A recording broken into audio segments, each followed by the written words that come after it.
Exploring career options then follows this process, right? So once you've identified the things that you are interested in, and once you've created a sort of a foundation for engaging with people, because now you know how to describe yourselves in slightly different ways, then you get to explore different sort of avenues where your skills, interests, and values might align and overlap with things that are out there in the world. The PhD career training platform has this video interview library and a workbook that goes along with that, where you can look through 191 conversations with people with PhDs out in the world doing interesting things, right? So that's 191 networking conversations that you don't have to have or don't have to manufacture because they've already been done for you. So you're just a fly on the wall for these sort of 15 or so minute conversations, what we might call informational interviews, and you can learn so much about a diverse range of career fields, industries, and job types.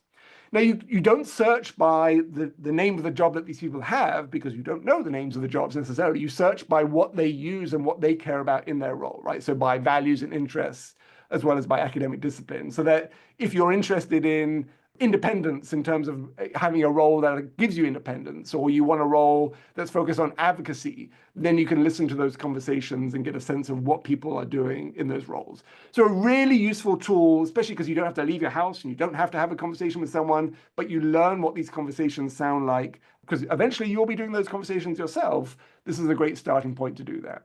Imagine PhD for humanities and social sciences. They have these job families, 15 or so families that are commonly taken by people with PhDs in humanities and social sciences.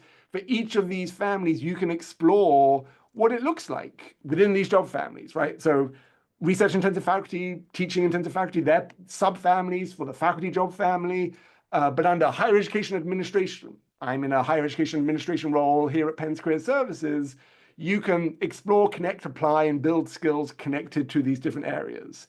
So a really great way of sort of, exploring what it means to, or what it looks like to work in these different fields through the lens of the PhD experience. So a really great way to explore careers, again, looking at the online materials that are out there.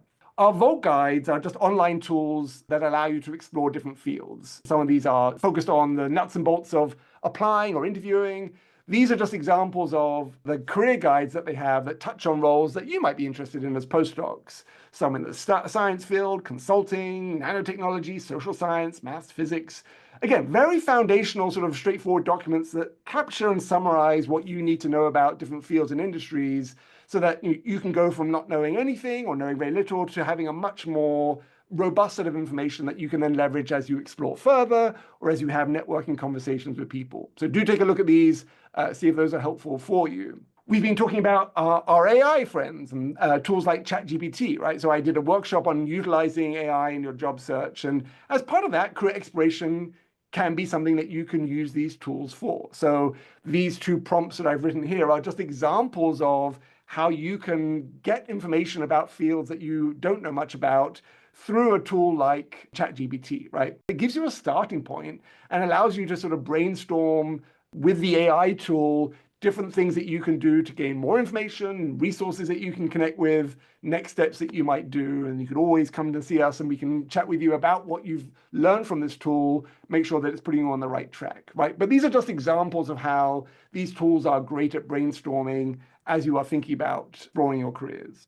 So why is it important to explore careers? So even if you're interested in faculty roles, depending on your discipline, there's a sort of a ceiling effect. There's a limited number of these faculty roles or a limited number of these roles in places that you want to live and be part of, right? So it's always good to have options and know your options, even if you don't need them. You might find, having been a postdoc, that you now value different types of things, work-life balance, a role where there's more teamwork or collaboration, right? Whatever it might be.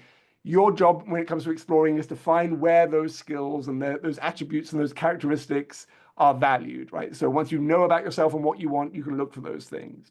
Where you are in your stage of life, you may have partners and families that you need to take into consideration as you think about where you want to be next. And obviously, the more paths that you are exploring and are open to you, the more places in the world you can look for those types of opportunities. So building the capacity to be flexible so you can support your partner in their role, in their career, or your family as a whole. And it's okay to change your mind from what you started this whole process thinking that you'd be to where you are right now. It's not changing your mind, it's iterating and reflecting on what's important to you.